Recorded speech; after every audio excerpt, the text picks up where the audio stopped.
All right. We are back in Belmar at the podcast studio of Grit Won't Quit, and we have a very special guest on today. We have Stacey from STARSTUFF TRAVEL. Good morning. How are you today? Good morning. Thank you so much for having me today. Thank you for coming on. We have a mutual friend in Lisa Mulhern. Shout out to Lisa Mulhern. Hi, and Lisa. She has told me about you for years, and I know you have the travel business, and we also have the transportation company. So there's like a little match friendship, made in heaven. a little match made in heaven right there between the two companies of your guests needing safe, reliable transportation to the airports and cruise terminals. So it's great that Lisa said to you to get on the podcast. I love Lisa. She's been a great supporter for the agency. She was even our marketing director for about 6 years. So I'm very thankful for her introduction. Excellent.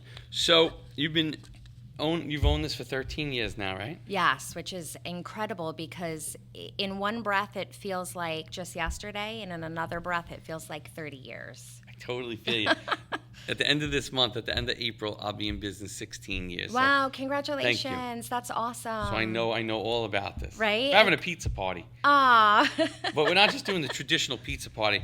We're going to a friend restaurant client of ours that we're going to go back and make pizzas. So our team is 21 people. So I rented out the restaurant for a few hours in the afternoon, and all the employees will come, we'll put on aprons, and we're going to make pizzas. Oh, I love and that. then eat them. That is such a great team building exercise. I love that. I'm all about team building, so I love that. And when you can eat the final product after a team building event, that's even better. The funniest is Andrew and I did a collab over there with John. Shout out to John from La Livia Pizza in Farmingdale. We did a collab with him, and I went in and I made a pizza, and then he kind of instructed me. Then we sat down and we ate the pizza, and it was fun. It was great. Social media thought it was very entertaining. So I wanted to do this last holidays for our holiday party, but I didn't have 100% support that my team wanted that for their holiday party. So we went to a restaurant and we had a nice dinner and where we didn't have to cook and drinks and had a good time. But I felt like for the anniversary we'll do the pizza. They can't escape the pizza party. And it's happening. It's during work hours, so they have to be there. Oh, they're going to be happy about. But I think I think the final result, and Andrew, you can validate, we made good pizza the last time we were with John. So we'll be on our way. I love it. And we'll bring some wine and some adult beverages, and everybody will have a good time. You can't go wrong with an adult pizza party. Adult pizza party. Adult pizza party. You've taken it to the next level. Well, when there's alcohol involved, it's adult. I love it. So let's get into this. So 13 years you've been in the business. Mm-hmm. How do you like it? I love it. I consider myself super lucky. I'm very grateful because every aspect of my life is my work. My hobby is traveling. My work is traveling. So does your husband like to travel? My husband, funny enough, my son started the business with me. Okay. And I guess about 5 years ago, he was offered an opportunity for a major news network to be the youngest video editor that they hired. So I lost him. It was so awesome, but I was so depressed because I missed him. So my husband, who owned a home improvement business, quit his home improvement business and came to work with me and learn the film aspect, which he had no idea of. My son went to school for it. So long story short, yes, he loves traveling. That's his main thing now, and that's what we do. We travel together. So awesome. Yeah. And have you been to some cool places? I've been to some amazing What's the places. number one place in your book that you've been to? Oh, goodness. So there's two that are tied. I'm absolutely obsessed with Hawaii. That's my, forever happy place. Mm-hmm. But I'm also obsessed with Alaska, and we've been to Alaska 3 times now. And the very first time we went, it was literally strictly only for work purposes. I had no interest in going at all. And I went the first time. We went on a cruise. We fell in love with it. And we've been back twice on land. I think we've spent a total of a month on land in Alaska, doing the Alaska Railroad. I can't say enough about it. If you can get to Alaska at some point in your life, you should definitely do it. All right, I'll put it on the bucket list. Yes. One of our employees, Kristen, who used to work for us for about 5 years, she had lived in Alaska, moved back to New Jersey, and she moved back to Alaska, so we lost her. I don't feel like we lost her because she went to Alaska. It was a different world. But shout out to Kristen this morning. Kristen, I hope you're enjoying yourself in Juneau. Oh, Juneau too, no less. Yeah. Wow, So, that's awesome. She posts pictures on. We're friends on Facebook and Instagram. She posts pictures of It's beautiful. Alaska, so it's great.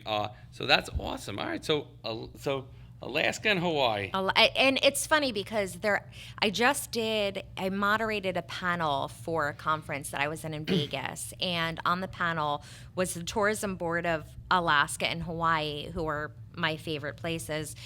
And they even said the same thing.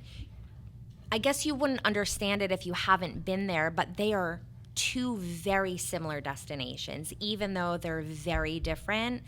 They're very obsessed with their culture. They're very protective of their culture. And the people are just incredible. Mm-hmm. So they're very similar in those ways. Well, from what I know of Kristen, I would say that makes sense of, who she is and the culture part of it. Yeah, it's honestly, in today's day and age, it's like they're both Hawaii and Alaska are like going to two different countries. That's pretty cool. Yeah. So what got you started 13 years ago in owning your own business? Oh, so about 13 years ago, 14 years ago, I had an aha moment that if I didn't do something that I was passionate about in my life, I was probably never going to do it. And I had always been very interested in the travel industry ever since the days of the Love Boat and Fantasy Island. I don't know if you're as old as I am, but they were some really good weekends. I love it. So I said, you know what? I've always been passionate about it. I joined the Travel Institute and took a few classes. And I decided to become a travel agent at another company for about a year. And one of my friends was picking my brain one day asking me, hey, I really would be interested in becoming an agent. What's it like? And then she said, I really wish we didn't have to be competitors. I wish you owned an agency. And it was always in my mind to open an agency at some point. So I went home that day and I spoke to my husband and said, listen, I really think she could be a great agent, and I think this is the push I need. So I called her that night and said, give me 3 months and I'll open up an agency. And that's kind of how that was the start of the journey. She's still with you? She's still with me, yeah. Wow, yeah, that's great. She's the first agent that ever came. She's the OG, and she's still going strong. I'm very thankful. And she still loves it? And she still loves it. I mean, and for agents to stick with us or with anybody after COVID, it's a testament because that was a tough time. I don't know if many people realize this, but most travel agents, they don't charge a fee. If you were to book with us, our agency does not charge a fee. Okay. We get paid by the supplier, and we don't get paid until you travel. So all of those bookings that we would have had prior to the pandemic, we did a lot of work for that. And you didn't reap the rewards right away. We did not reap the rewards. So I'm surprised that many other agents didn't go running for the hills when they lost all that money, but it speaks to the passion that they have for the industry. Yeah, I feel like people that are in that industry love that industry. You don't just do it because it's not like some of these other jobs. Get rich quick scheme. Yeah, exactly.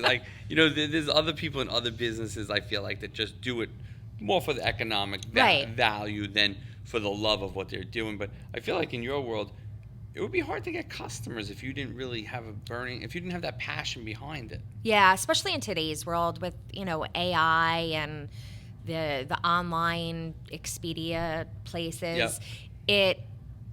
It does sometimes we have to, give our elevator pitch and explain why you should use us. But for sure, we're not in it without the passion. It's not there. You can't. Yeah, you can't do it. People will read right through you if you aren't. Yes, yeah. Passion is hard to trick people. Yeah. Yep. So you've come from a little bit of a tougher. You've fought some demons along the way. Yeah. And the last year and a half, I really started talking about it. I hid my backstory and my past my entire career, my entire life. It probably wasn't until about a year and a half ago when I met a gentleman named Brandon that is a mindset coach that really helped me see through everything I was hiding and embrace my story. So I am a high school dropout, which really is a tough thing to spit out when you're a business owner. I went through a really tough teenage time, like many people. Gosh, the poor teenagers in today's world, I don't know how they're... That's a tough kid. I can't even imagine. But Glad I'm older. Me too. I'm glad there was no cell phones either. I know. Like when I was going my gosh. Like, and people taking pictures of everything. Yeah. There's some pictures I wouldn't want on a phone or on social media. I would be in so much trouble. I was such a bad teenager. I am very blessed that my kids... You seem so nice now. I know. Listen, it's funny because you spoke about Lisa Mulhern. Her husband is who introduced us. And John. Shout out to John. Shout out to John. He knows what a jerk I was when I was a teenager. Oh, you grew up in... I grew up in Brick. In Brick. Okay, yes, perfect. yeah. Nice and local. Yeah, a local Ocean County girl. And I had gone through a really tough time as a teenager. In fact, I attempted suicide twice, and I just never really got the help I needed. So about the time I was about 17, I dropped out of high school, and by the time I was 18, I had left my childhood home. I was a young mom, married young, and because of that, I really just took, the jobs that came my way, which was in the medical field at the time, until, like I said, about 13, 14 years ago, I said, you know what? If I don't do something now, I'm never going to do it. So you've had two breakthrough moments. You had this life coach 2 years, Yes. 1.5 to 2 years ago. But 14 years ago is when you made the first step. You might not have told the story, but Right. you made that first step into greatness and into the new way, into the fact that you wanted something better than you had, and that you were going to do this, business. That's very correct. And if I could give advice to somebody out there, Sure. don't let 13 years go through before you have your second breakthrough. And that's why I'm so passionate about now telling my story, because I'm 50. You get to a certain point in your life and you say, gosh, all these things I could have done earlier, which you can't go back, and Can't go back you in can't time, beat yourself up. But if anything, I could be the voice of reason for others out there that are, even if it's not just maybe starting a business, maybe it's just starting a hobby or whatever the case may be. I want to be able to have that voice for somebody That's to say, great. listen, if I can do it, you can do it. Yep. That's awesome. Thank you. You're going to become like a life coach next. Oh my gosh, it has been a total journey. And while a life coach is not on my list, I have had several private discussions with people that have reached out to me since I started sharing my story. And it's been a real testament to know that my story means something. Yep. So it's and even helping mentoring somebody, because again, yeah. not life coach per se, but like as a business, you have a very nice business and you do well at what you do. But even the mentoring of younger professionals that realize that, I think sometimes, I said this on another podcast recently, sometimes you need someone in your corner. You just need 100%. someone that gives you that reassurance that what you're doing is right and you can do it, and that believes in you. Somebody, I feel like there's many people that don't have someone that they think that believes in them. Right. And therefore, they become nervous. They become guarded. They maybe don't chase their dreams or chase their passions or chase what they want. And again, it doesn't have to be a business. It could be anything. Ballroom dancing, salsa dancing. I mean, it could honestly... That's what's going on in my world, Andrew. I haven't done the salsa dancing yet. So believe it or not, salsa dancing is on my list, forcing my husband to do it too. It may not be on his list. He's smiling over there. He wants to do it. We talk about it all the time, and I can't tell if he's saying okay because he thinks it'll never happen, or if he seriously is okay with doing it. But I have to say this about my husband. As he's watched me throw myself pretty much onto the train tracks with my story, he has also come a long way. So I think there's a chance salsa dancing could be in our future. I see him smiling. Are we gonna go? Are we going thumbs up or thumbs down on salsa dance? Thumbs up! Woo! That'll have to be another video, another segment. Go. Once you go to that first lesson, please snap a video so we can tag it in the comments. Yes, that would be great. Because that'd be great. I think I can utilize that. I can say to him, "Hey, Tom from Wingman said I have to do the salsa dancing to put the video in." So thank you for that. Perfect. That's very helpful. Enjoy salsa dancing. That'd be great. Your husband's now saying, "Why did I come to take pictures today?" I had this easy breeze. I could have been hanging out at home, and now I'm just sucking myself into this. No, I think that's great, though. I think that's awesome, and I think that you have to just go chase your dreams. I think that if this podcast could talk about anything, if we've done 150 episodes roughly, and everybody's story's different, but everybody has their own story, and everybody's got to create their own story and their own how it all works, how to create their playbook. I love that so much, and I literally just had that discussion with my younger son last night. He's 20, and he's on, 20 is such a pivotal age. If you don't know exactly where you're going yet, right? And you can get kind of hung up. And I was just saying to him, like, you don't have to wait for somebody to hand you an opportunity.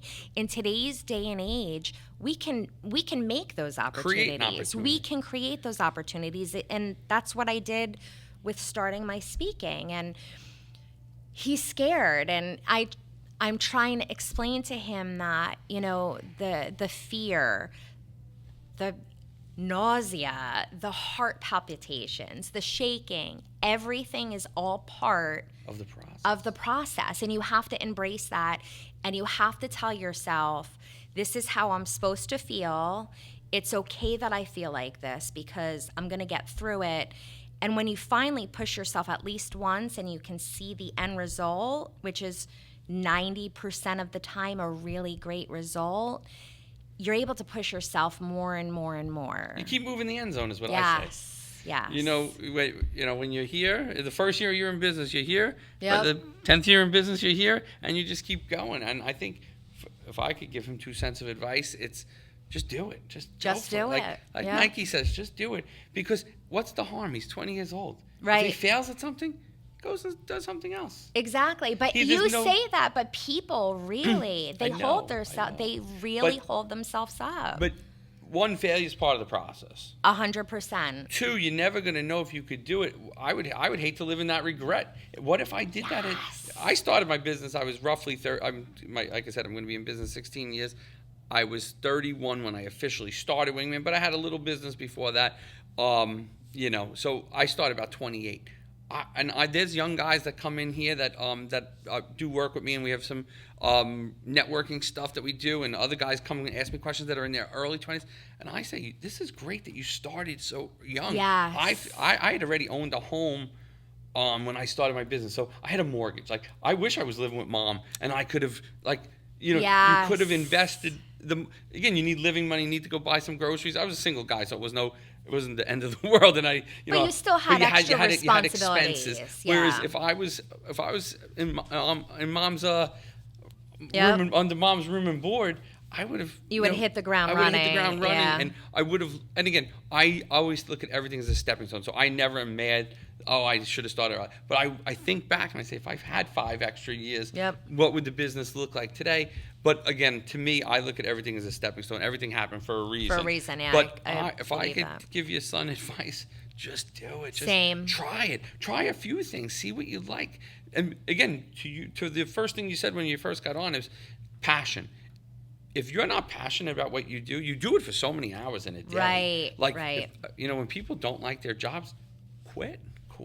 I know. I don't understand that. Like, if you don't like your job, I don't understand it either. Just quit, because you're miserable. You make other people miserable. You hate waking up, going to work. Whereas we have to do this for at minimum 40 hours a week. Entrepreneurs do it for 80 hours a week. Right. So do something you like, because you got to do it a lot. People really get caught up in, this is, again, the same discussion I had with him last night. People get caught up in I've got to work 40 hours a week. It doesn't matter where because I have to pay the bills. And they sacrifice their happiness for that. And it's just a conformity that we've been taught to really believe. And there's 5 million different ways you can live your life. It doesn't have to be a straight path. No. And I think with the world changing with AI. Oh, yeah. And just even, the influencer market and other things, like there's so many other things you can do now that you don't need that traditional 9-to-5 job, Monday to Friday. Again, if you don't mind working some hours on a Saturday, everybody's always looking for help. And you could do 2 jobs, and you could do where you work part-time. There's a lot of ways to... Endless possibilities in today's world. There is. And again, at 20 years old, when he's still probably... He's still at home, and that's what I said to him, just like you said. He doesn't have any real risks. Right. Try something. If it doesn't work, give it 6 months. Right. Doesn't work, you're still going to... let him sleep at the house. 100%. So he's and we're talking about my son here, but honestly, this is a all lot of this is like everyone in a bucket. Totally. And it doesn't. You don't have to be 20. You could be 40, 50. I mean, we're always reading these great inspirational quotes about, how Morgan Freeman was 40 or 50 before he started, or there's a lot of those Colonel stories. Sanders was 70 stories. when he sold his chicken recipe, and there's so many stories like that. You just have to get out there, and I think for him and for these other people, and he's not the only one. I don't want to, pick on him, but if you don't know what to do, try something, and if it doesn't work, try something else. Could be 3 or 4 times before you find what sticks. Again, Wingman, I took a liking to Wingman right away and I went with it. But again, there's other people that tried 2 or 3 or 4 different things. Before Wingman, I worked at a corporation, and I knew that for me, that 9-to-5 at a corporate job just wasn't going to ever make me energized. And I knew that I would get too annoyed about this pace of things. I'm a fast pace. I like to do things. If I make a decision, I want to just do it. I don't want to wait. We got to get this approval from someone else. We got to meet the boss in 2 weeks to talk about it. I want to do it now. What are we talking about? So that was, again, Fortune 500 companies. They're very successful, but they work in a different way than the way that I wanted to work. And again, once I realized I was more of an entrepreneur, and I meet 150 people on this podcast that think the same way that I do, I knew that there was just a different mindset and a different way about going about it. And again, for me, the way was entrepreneurism, entrepreneurial destiny here. But other people, they have to find what they like and then just go and just be passionate about it and do it with integrity and do it every day and do it with purpose. And I think they'll have great careers. And I love that you mentioned failures too, because there's a great Steve Harvey inspirational talk that he does. I didn't have any clue Steve Harvey was an inspiration. He's the craziest inspirational person. He's life too. He had really he lived in a car at one point, which is probably why he's so passionate about his inspirational speeches. And one that really resonated with me was called The Jump. And he talks about, how if you don't jump, you'll never know. But don't forget that when you jump, your parachute doesn't open right away, and you're going to get bumped and bruised along the way. So it is important to be realistic that when you're going to push yourself, to know that, like you said, failure is part of the process, and you can't quit after you have a failure. I think sometimes that's the best learning too. Yeah. Oh, 100%. I feel like sometimes when we all make mistakes every day. Yeah. When you make a mistake, I look it back and I'll say, how could we have done that better? Right. How could we have looked at this situation again? It's going to come up again. When it comes up, we don't know. But yes. But you're going to come up with a situation that comes up again. And I said to one of the guys on my team, somebody came in with some unrealistic expectation. I said, let's do it this way. Let's do this. Let's do this. And he said to me, I never thought about it like that.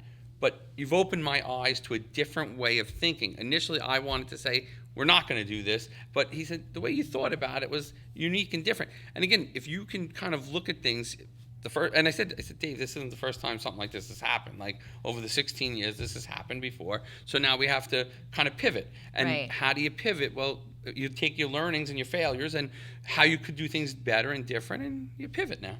I'm so tired of the word pivot, though. But as an entrepreneur, pivot Shift. is we have to juggle the words pivot and shift because that's literally all we do all of the time. And again, to especially be being a small successful. business owner, you don't have endless amounts of help and Right. endless amounts of dollars to fix problems. You have to be clever and smart and strategic how you do those things. So I think that again, failure is part of the equation. Yep. Learn from your mistakes, and I would say, if you put your hand on the stove and you burn your hand, don't do it again. Just Right. learn from that so that you don't do it again, and then fail at something else and you keep going. I love that, and I think that's a big mindset shift that people have to Gotta accept understand. it, and I think that more. When I first started my business, I said, "Well, what if I don't make it?" And Right. I had this great corporate job, and people are going to look at me. But if the worst case scenario was, if I didn't make it, I have to go get another corporate job. But if I did make it, well, I have Wingman now. So I took the bet on myself, and I went with it. And again, I was at a time where I wasn't married. I didn't have a lot of responsibilities. I just had take care of myself. So I had the opportunity. And for the younger generation who's not into huge commitments and don't have heavy burdens on them, now's the time to try Now stuff. is the time, yes, because you only get, I don't want to say you only get one chance, you only get one chance with little responsibility. The older you get, the more responsibility that comes in. It just makes it a little harder. Totally. Yeah. And when you're starting out and you're struggling, to live like a college kid isn't as hard as if Right. you're 30 and living like a college Yes, kid, or yes. 40 and It's living. not as fun. It's not as fun. Like at Yes. 20, it's more acceptable. Yes, it's But definitely more acceptable. I think that anybody could start anything at any time. And again, they need people that believe in them. They need to believe in themselves. They have to know where they're going to fail. They're going to have to know they're going to have bad weeks. They're going to have to know they're going to get yelled at. Yep. But if you can kind of say, well, from a mindset perspective, this is what I want. This is the desired results. This is what the 5-year plan looks like, the 10-year plan looks like, or the 1-year plan. And this is what will make me happy. Right. Gotta go for it. Oh my goodness, this is speaking to my soul so much. I am so glad you came in. So excited. Thank you This so is much. great. So let people know. I mean, you have a lot going on. So I don't know if you have a different website or a different way to communicate with some of the mindset stuff and the speaking you're doing, or if you want to give people your travel agency site, or do whatever you want. Thank you let so let people much. know how to connect with you. Well, I'm obviously so passionate about the mindset side, so you can actually find me on almost all social media aspects under Stacey Cabell or Stacey Singleton Cabell. Facebook, Instagram, TikTok. TikTok, I believe, is Stacey's Travels. YouTube, I'm Authentically Stacey. And I have a blog, staceycabell.com.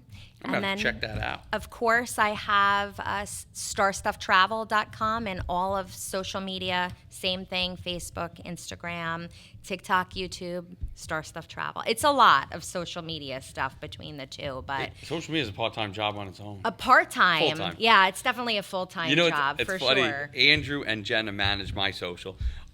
So I don't really, but at night when I get home, 8 o'clock at night, I find myself looking at different socials. There's so much going on There's social. so much. Like, and then I'll become a keyboard warrior and I'll say to Jenna, take a look at LinkedIn. What can we do more there? Blah, blah, blah, Oh, blah, blah. LinkedIn too. Yeah, So on it's, LinkedIn It's too. very funny because, and then the morning comes again, and that I don't think And about you social reset, media. yeah. I don't think about any social media until I have a break in the action, and then I'm like, all right, well, TikTok, let's do this. Let's do Right. it. So it's very funny, but it's also how everybody is finding and connecting with people. So Another endless possibility. another endless possibility. Yep. Well, this was great. I'm so glad that you came on. Thank you. I can't wait to hear about the salsa dancing. And this was awesome. And keep doing great things. Oh, thank you and I so love much, your Tom. mindset of this. I appreciate it. Thank you so much. You got This it. was a lot Have of a fun. great day. Thank you.